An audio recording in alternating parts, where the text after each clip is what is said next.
Well, it was a freak accident, a quick flash of light and fire, and suddenly Michael Link was engulfed in flames, facing amputation and torturing treatment.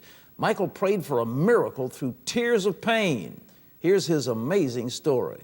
When I got into work that morning and my boss told me to go out to Malibu to fill a tank that had been empty all weekend, we carry about 2,400 gallons in our truck, and so we can go out on a route about 24, 25 stops every day. But this wasn't going to be a routine day on the job for propane delivery man Michael Link. In fact, July 9th, 1990 is a day he will never forget.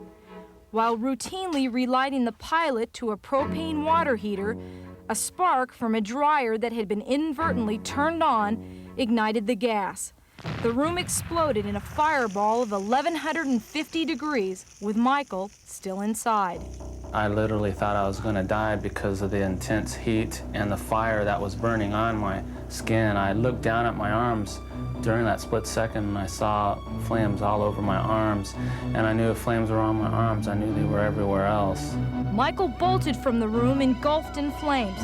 Fortunately, the sound of the explosion alerted the owners, and they led Michael to a backyard pool where he jumped in and doused the flames.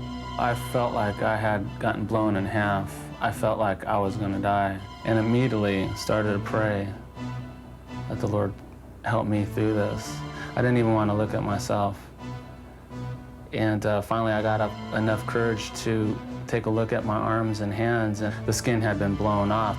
I just had skin hanging all over the place, several inches long, and it looked terrible. I had black skin with white an underlayer of skin underneath that.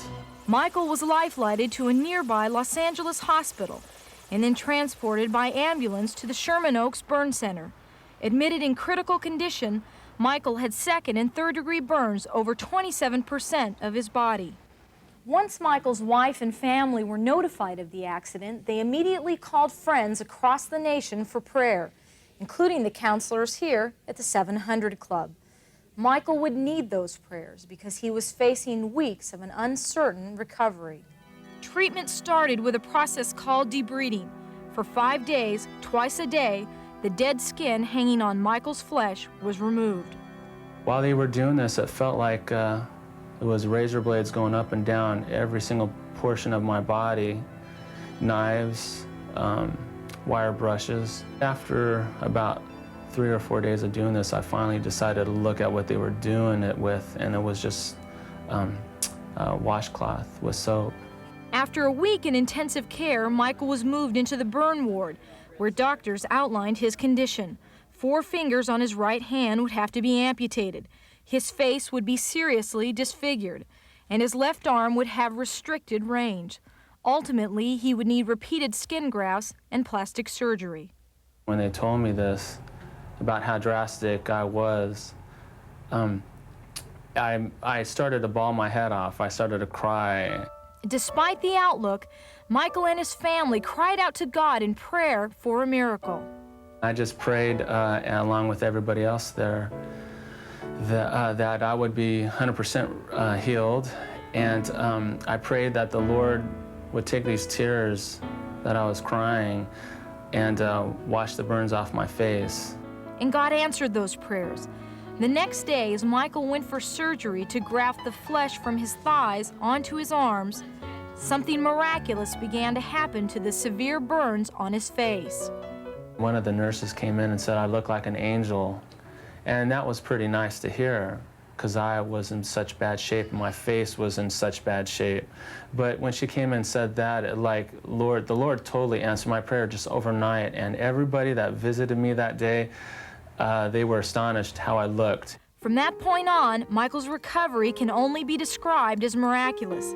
His face healed without the help of plastic surgery, and on the areas where skin grafts had been applied, they healed in textbook fashion.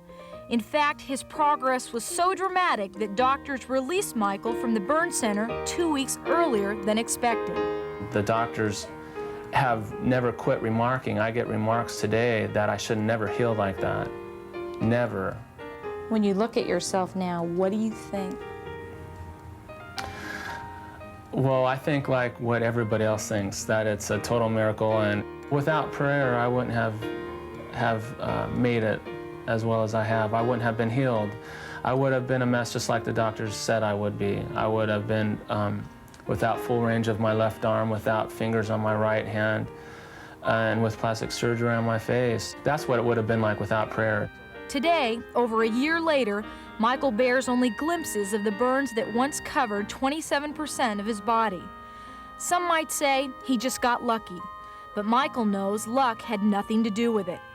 Michael Link knows that even in the midst of great tragedy, God can and does perform miracles. No matter what kind of situation you are in or what is happening, no matter how traumatic it is, the Lord can totally pull you through. Prayer is the difference.